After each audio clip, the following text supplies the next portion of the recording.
Hello folks, this is Todd Coburn of Cal Poly Pomona with Lecture 1 of Aero 3271. The topic of this and our next lecture will be plastic bending, and today we're going to first lay the groundwork for the method, and then we're going to look at a specific method called elasto-plastic bending. Now this is an important topic. You've already learned about stresses like P over A and MC over I, but whenever we use that MC over I analysis, we just went up to the ultimate allowable FTU, but we did it as if the stress strain curve remained linear for the entire time we were loading. That's actually not always true. In fact, when we analyze to ultimate loads, which already include a factor of 1.5, that means it's like 50% higher than the max loads we'd ever see. We're going to definitely be getting into the plastic range for a lot of our stresses. In order to evaluate these, we need to be able to assess the effect of the structure as it goes plastic, and we will use one of these kinds of methods in order to evaluate that. So this is a critical idea for aerospace structures engineer to understand. Okay, so let's get started. First, let's go back and recall what we did with elastic bending. We had a section, this is just a rectangular section, and if our material is homogeneous, all made of the same material, we're going to expect, and if we stay down in the elastic range, which means our stresses don't get up above the proportional limit, and often for aerospace structures engineer, we'll just kind of pretend that proportional limit is somewhere around yield, but that's actually not true.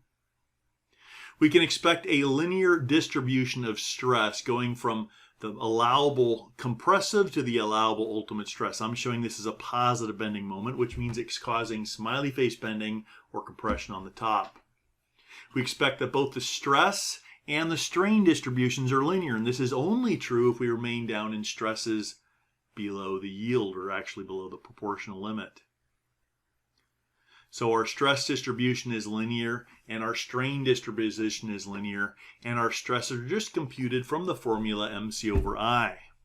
This is understood by even in the bad stress analysts out there in industry, so you need to be no exception. Now, when we get into the plastic range, often what we'll do is rather than use the stress level to assess whether we're any good for the loading, what we'll use often is the moment allowable. And I'm going to go ahead and use the moment. We're going to rearrange our F equals MC over I equation. We're going to plug in our allowable, which would be FTU or FCU, and then we're going to rearrange that puppy to solve for the moment. Since we plugged in an allowable stress level, this means this is the allowable moment. Now, since we're going to be looking at different kinds of allowable moments so we can understand how plastic bending works, I'm going to use some subscripts that are not universal in industry. Actually, industry uses quite a diverse set of symbols that will be understood by somebody that knows what they're doing. But I'm going to tighten up the nomenclature even more to make it easier for you to understand. So the first moment we're going to calculate is the allowable moment if we pretend that the stress-strain distribution in the part is linear. And if that were true, then we would get an allowable moment, and we're going to call it M sub E. The reason we're calling it M sub E is we're calling it the elastic allowable moment. Now that's a little bit of a misnomer because it's not actually elastic. If we're going to FTU, then we're getting plastic deformation of the material. But if we pretended our stress strain curve just remained elastic, then this is the moment you would get, the moment allowable for that assumption. That's why we're going to call it M sub E. Got it? Now, if our stress distribution is, if our cross-section is rectangular, then our moment of inertia is just 1/12 BH cubed. The Y bar is just H over 2. And we can solve, and we find this familiar formula that our moment allowable is just BT squared over 6 times FTU. Okay? Now, this, or BH cubed in this particular case, 16 BH squared is what that simplifies to.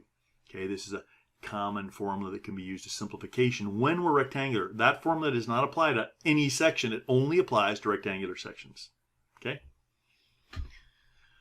So we're going to actually, as I introduce the two methods we're going to use for analyzing for plastic bending, we're going to use this elastic moment allowable as kind of a measure of how much help we got, how much additional capability were we able to show by accounting for the plastic deformation.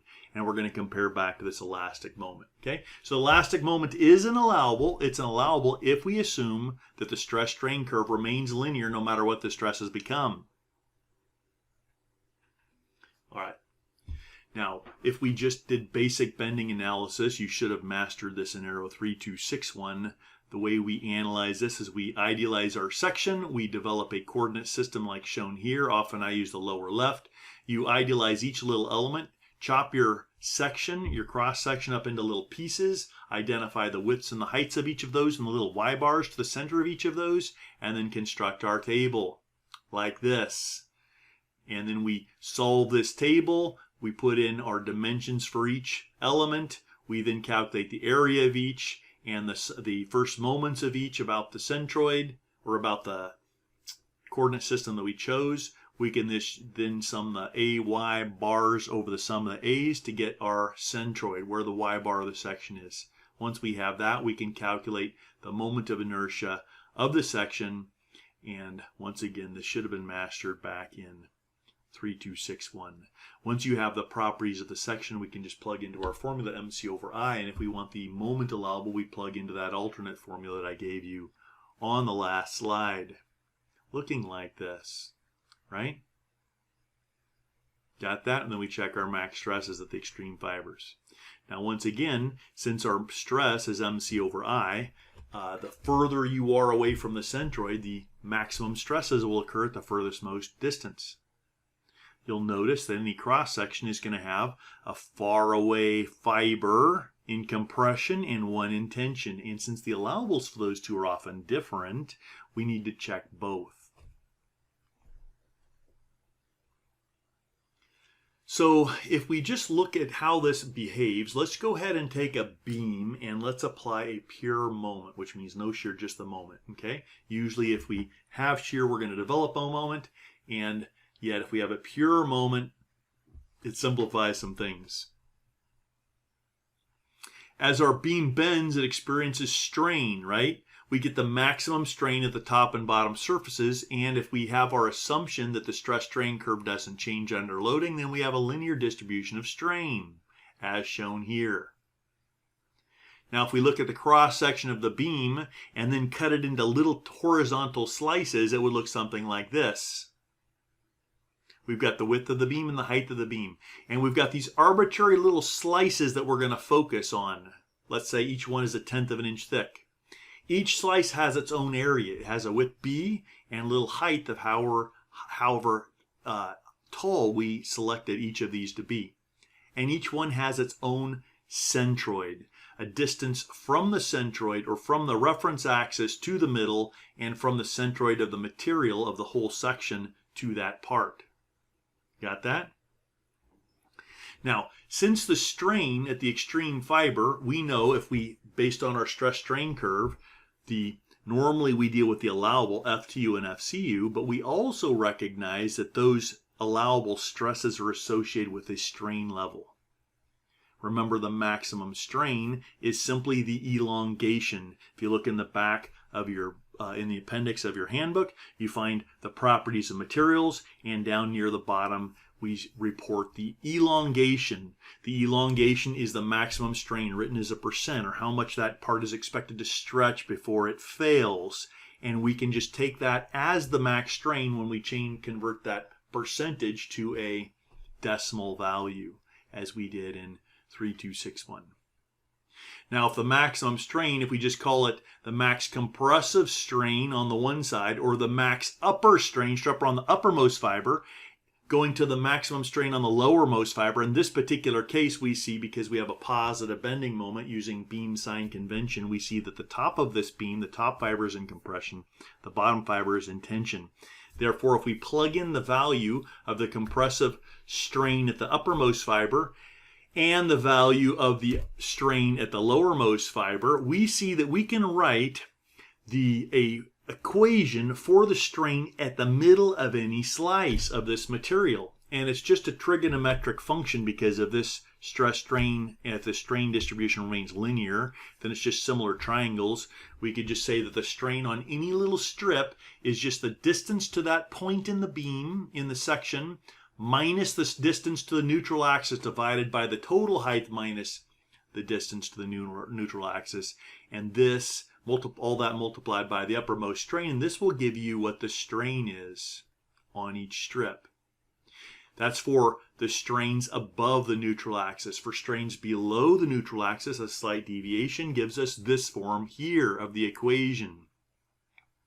Now that we know what the stress is on now that we know the strain is on the middle of any slice, we then can figure out what the stress is.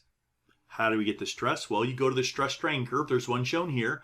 We would then look up at the middle of each fiber, we'd take the strain, and we would read the strain on this chart and read what stress level is associated with it. For example, if we calculate the maximum strain to be this value, the stress associated with that, you would just come up to here and read the stress level. Let's say the next strip has this strain. You'd then come up and read that stress level. The next strip has this strain. You come up and read that stress level. The next strip has this strain. You come up, you read that stress level. At the neutral axis, you have zero stress.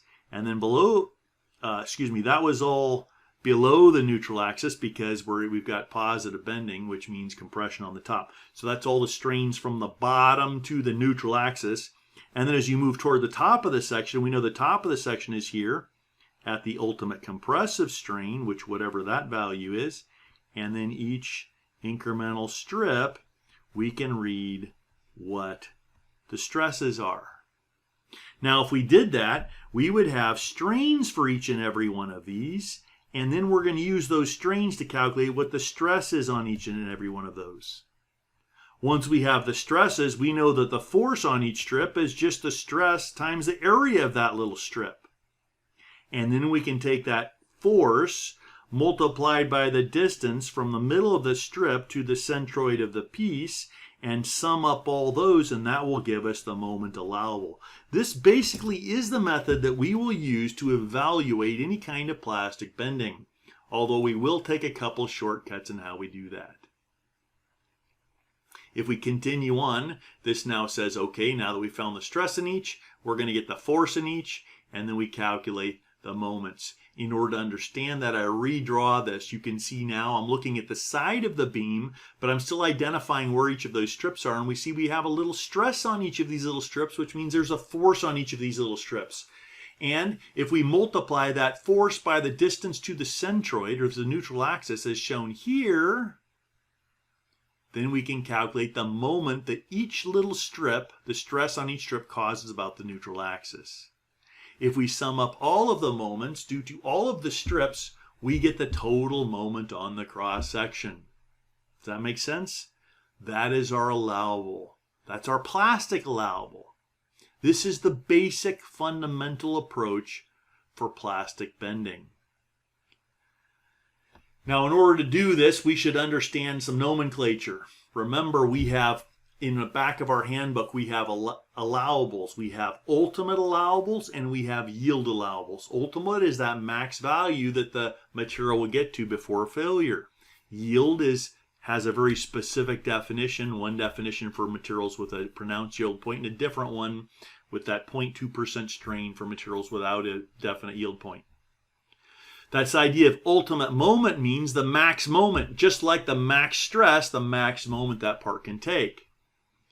If it's a ultimate moment with a little subscript e, that means we've assumed a linear stress and strain distribution to calculate that allowable moment. That should be a conservative estimate of the allowable moment, ultimate moment. If we use one of these plastic bending approaches, then the ultimate moment often will give a little subscript p for plastic. MP means it's the plastic allowable, ultimate plastic allowable. In our class, I'm going to use a little tighter nomenclature, and we're going to use a little MEP, if it's using the Elasto-Plastic method, and MC if we're using the cozone method that we're going to cover next lecture. Okay? So ultimate moments account for some measure of the plastic behavior of the material. Now, the modulus of rupture is a weird term that sounds like a modulus of elasticity, but what it really means is the stress level associated with that max plastic moment. So generally, when we're doing plastic analysis, we're not calculating allowable stresses. If we do use an allowable stress, it usually is going to be a fictitious number that's higher than the real allowable. But the moment is a real value that says this is what it should get to. So often we'll calculate this modulus of rupture by just plugging in our plastic moment that we calculated in the MC over I formula. We could call it the allowable plastic stress. We could call it FRB for modulus of rupture, drawing attention to the idea that this is a modulus of rupture and that is from bending. F sub B is another term that's commonly used, or capital R sub B is commonly used. Okay? What we need to understand is this modulus of rupture is a fictitious number. It's going to appear that the material actually has a higher allowable stress than it actually has. That's not really true because the stress can never get above FTU. Not ever. FTU is the max stress it can get to. But if we plug in our plastic moment into the MC over I equation, we're going to get a value for the modulus of rupture, this allowable ultimate stress level, that's above the other because it accounts for the shape of the plastic deformation. So we're going to introduce a shape factor as well. The shape factor is going to be the ratio of the plastic stress allowable to the elastic stress allowable. Remember, plastic stress allowable means we've used one of the approaches for calculating the full capability of the material accounting for plastic bending. And in our class, we're going to do that using the Elasto-Plastic approach or using Cozone's method. The M sub E, or the elastic moment allowable, really isn't elastic at all, but we're assuming that linear stress strain curve. So the plastic shape factor is just going to be defined as the ratio of the plastic bending moment allowable to the elastic bending moment allowable. You got that? Now, it's going to be easy to get confused because next lecture, when we cover Cozone's method, we're going to come up with a section shape factor for Cozone's method. Even though this has got some similarity to this particular shape factor, it is not the same shape factor. Okay, so the plastic shape factor or the plastic bending shape factor is the ratio of whatever the allowable is from plastic bending relative to the allowable using a linear elastic assumption for your stress strain curve. Now what this means is if we use different methods to calculate M sub P, the plastic moment allowable, we're going to get different shape factors. Some methods will give us a higher shape factor and others will give us a lower shape factor. Okay? With all that said, I think we're ready to move on. The next idea is Elasto-Plastic. So we're going to look at three methods. I already gave you the basics for plastic bending. And really that method is very similar to Brune's iterative slice method, which is covered in your handbook. Actually, I may have removed it from your handbook from this latest revision to keep from confusing you. We're going to use, but that I presented the method in the first few slides so you understand how plastic bending works. However, students generally struggle with enough and they struggle with understanding that method completely. So if you just kind of think you roughly understand it, that's good enough for now. We're only going to require you to know two methods. The Elasto-Plastic method and the Cozone method. Today we're covering Elasto-Plastic. Okay? So the Elasto-Plastic method is going to use an assumption that cannot be completely true, but actually even though it's a gross simplification that's not really true, it ends up coming up with numbers that aren't that far off. Of course, they're a little unconservative, which means the allowable appears to be a little higher than it really is. Remember this word conservative when we're talking about calculated stresses. If we use an approach that calculates a stress that's probably higher than what it really is, that's called conservative. And we use an allowable, when we use an allowable that's actually probably lower than it really is, that's called conservative. Okay? So we've got the Elasto-Plastic method. We've got the plastic bending method, or what I call Brunzitter of slice method. That's the method I just introduced on the first few slides. And then we're going to have Cozone's method, which is an approximate method that actually works well for symmetric sections where the stress-strain curve also is symmetric. Okay? So let's take a look at how this elastoplastic bending method works. So let's go back again, the stress-strain curves of this material. Okay? A typical aluminum will have a stress-strain curve looking something like this. Steel will have a more pronounced yield point, but many of the materials we're going to deal with are going to have a stress-strain curve that looks kind of like this, the titaniums, the aluminums, where we don't have a pronounced yield point. We're basically got a very small proportional limit, very low proportional limit, and the material just begins yielding nearly immediately, but it yields softly and gets more pronounced as you go. You should already know from Aero 3261 that the way we define yield for these materials is by just taking the slope of the original stress-strain curve down in the elastic range and sliding it over through the point of 0.2% strain and finding where it strikes the axis. For example, really quick review, if we have the modulus is E, that's going to be the slope of this curve right here.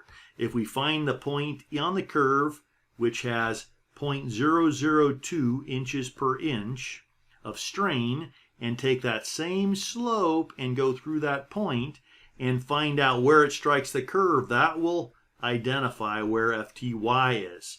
Once again, our FTU is just the point that's highest. Okay? So you should already know that, and that's how we do that.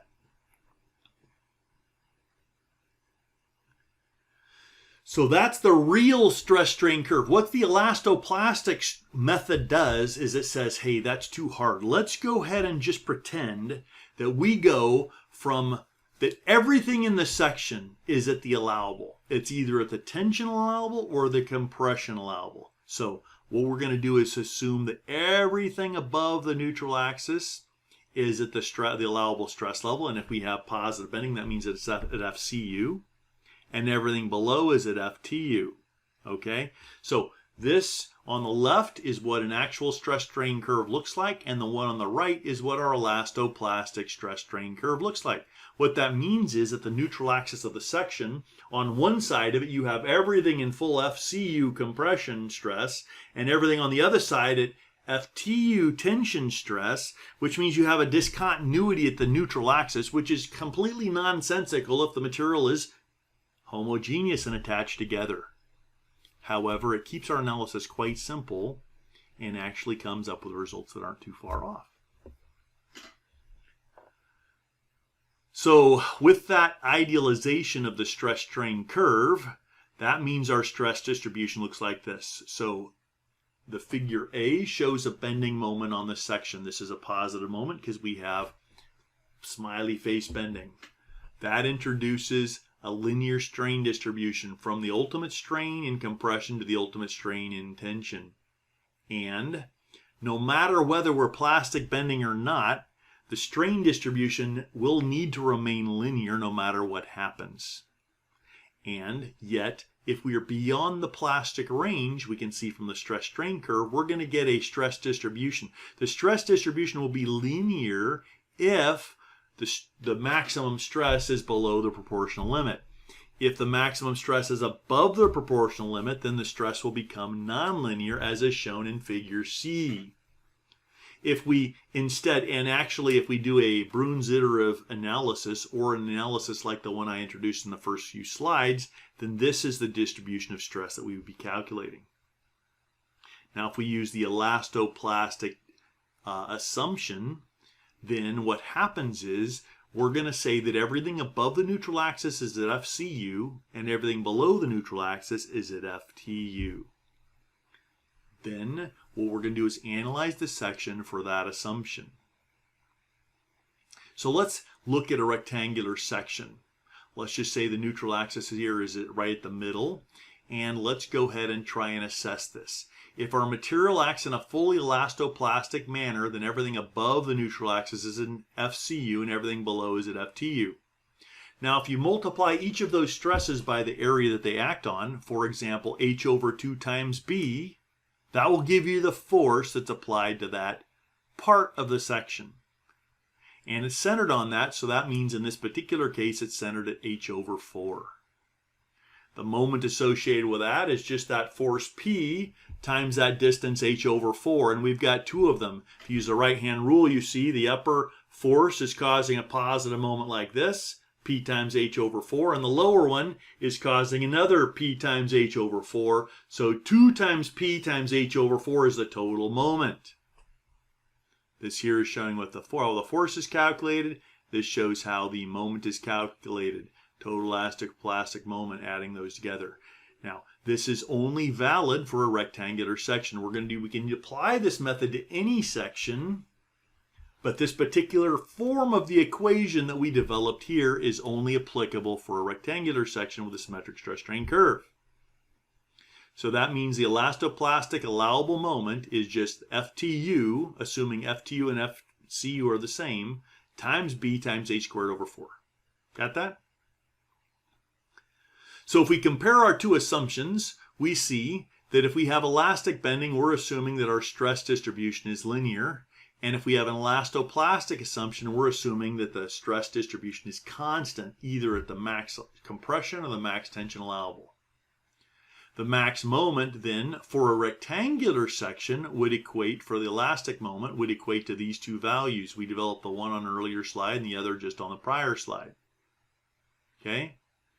Our plastic bending shape factor is just the ratio of those two. It's just MP over ME. And in this case, our estimate of the plastic moment is the elastoplastic one, MEP. And if we insert our values, we would find this, that the shape factor for a rectangular section is 1.5. Now, this doesn't mean that the shape factor for all plastic bending is 1.5.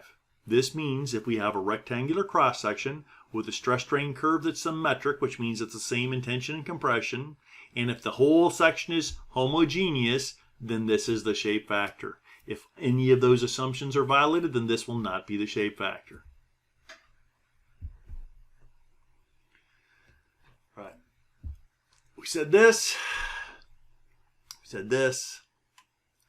Let's take a look at a quick solution procedure. Sketch the section. We always need to do that. Identify our coordinate axes, right? Choose usually the lower left corner. Break our section into slices. Now with the elastoplastic method, it's best if we break it directly so that the elements split. There's one element above and one element below, or more elements, but that there's no elements that straddle the neutral axis. If you have an element that straddles the neutral axis, it will end up with less accurate results. Now, you may not know where the neutral axis is initially. So what that means is we're going to analyze this section and usually choose a neutral axis. We'll usually choose it to correspond with the centroid. For some sections, if we have a symmetric, if we have a constant cross section with a symmetric stress-strain curve, then we will find that the neutral axis is the centroid. But if either of those is violated, then it may be somewhere else. So we're generally going to assume that the neutral axis is at the centroid of the section to begin with. And then we may need to adjust our little rectangles of how we idealized what slices we use to break our section up so that they break right at the neutral axis. We don't have any straddling the neutral axis. Got that? Okay. We then can calculate our section properties. You actually don't have to calculate section properties for the elastoplastic method. You can just break it up and start analyzing it. We're going to assume that all stress on one side of the neutral axis is the compressive allowable and all the stress on the other side is the tension allowable. And then we're going to calculate the force in each by the area of each slice times the stress in each. And then we're going to calculate the total force on the member. Now, if we're in pure bending, then there shouldn't be any axial load on the part. So when you do this last step, summing up all the forces, your axial force should sum to 0. Now, obviously, that's not true if you actually have an axial load applied. But if this is pure bending, there's no axial load, that means they better sum up to 0. Now, if they don't, what we're going to have to do is what that means is you have not yet found the neutral axis of the material. And then we're going to have to adjust our assumption. Okay? Now, often we'll just do that iteratively, iterate for the solution. We can check the force summation. If the force is summed to 0, we've found the neutral axis and we're done. We can just calculate the moment on the section based on those stresses, and that's our elastoplastic moment allowable. However, if the summation of forces is either greater than or less than the 0, then we're going to have to move our assumed neutral axis. If the forces sum to more than 0, we're going to move that neutral axis toward the positive stress. If it sums to less than 0, we're going to move it toward the negative stress. Do you have that? And then we're going to recalculate until we find where that centroid is. Now, this is actually not very hard. It can be figured out in a few iterations usually. However, last semester, I think it was, we figured out a way to write a simple equation as long as the neutral axis stays within one of your elements, a simple way to calculate how much that neutral axis moves, and then what that means is you can just calculate what the change is neutral axis is from your first assumption and then directly solve on the next iteration. If you read your handbook carefully, it will tell you how to do that. Okay? Once you've summed all the forces, we find they sum to 0. Now you can calculate the moment on each slice, sum those up, and that's your elastoplastic moment. And often we will check this against the elastic moment allowable. We'll calculate the shape factor associated with it and other kinds of things. Okay? That's our basic solution procedure. Here's a little example. Let's say we have a rectangular section made of this material. These are the allowables. We want to find the elastic moment and the elastoplastic moment. Elastic moment means the ultimate moment allowable, assuming a linear stress-strain distribution. So here's how we do it. We're going to construct our properties, our table, and calculate our properties of the section, just like you learned to do in Aero 3261. Our elastic allowable is by plugging into MC over I. Now, this is using old nomenclature. This M allowable elastic, we're calling now M sub capital E, right? Okay? So it says we're good for, this section is good for 12,500 inch-pounds. Now, if you look at this and you want to estimate the elastoplastic analysis, or allowable, if you've got a good memory, you'll say, wait a minute. We already determined that the shape factor for rectangular section, if the stress-strain curve is linear, and that's what it appears to be here, if the stress-strain curve is symmetric, that the elastoplastic moment is just 1.5. The shape factor is 1.5, which means the elastoplastic moment is 1.5 bigger than this number. Therefore, we didn't have to do any additional analysis. We can just take this number, multiply it by 1.5, and that gives us the elastoplastic moment allowable. Or we can apply our method. So this is showing, taking advantage of that idea that we already knew that the shape factor is 1.5. It says that the elastoplastic allowable is 18.75 inch kips, 150% of the allowable. Or we can apply the elastoplastic method. If you do that, you're going to multiply FTU times the area of the first element and FCU times the area of the second element, and then multiply those forces by the distance to the centroid and calculate the moment each, add them up, and you see that these give the same result. So let's take a look at some conceptual questions. That pretty much covers what we're going to cover here. What's the maximum stress that this section can withstand? FTU, right? Can never get above FTU, regardless of what method we're using. What is the maximum elastic moment this can withstand? Well, we're going to have to plug in that FTU into our MCI over I equation, right? Okay. What is the maximum elastoplastic moment this section can withstand? Well, since it looks like it's rectangular, we know it's just going to be 1.5 times that elastic. Or we can go and apply the whole method to it. What is the shape factor for plastic bending according to the elastoplastic analysis? Well, we can see we just take this MEP divided by ME, and that would give us the shape factor, which is 1.5. Or we can remember that the shape factor for a rectangular section is 1.5. Got it? Which method predicts the highest allowable moment?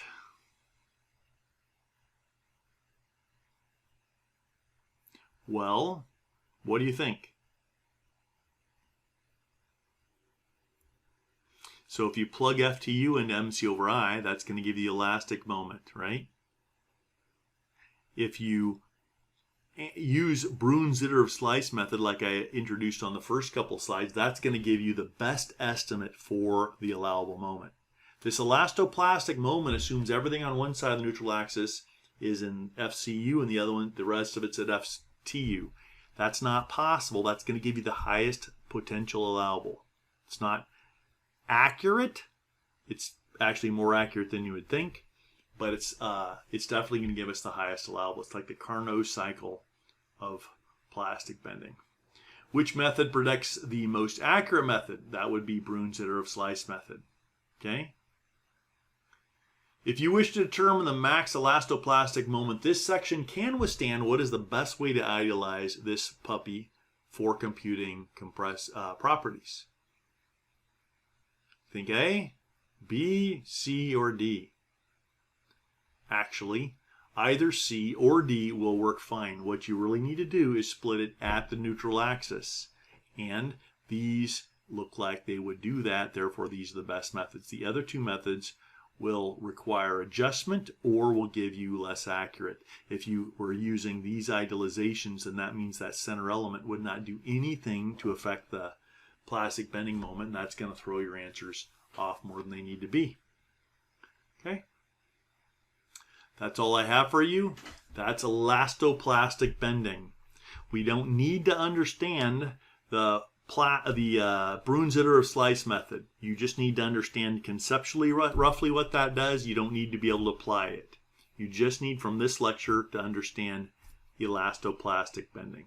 Got it? Enjoy.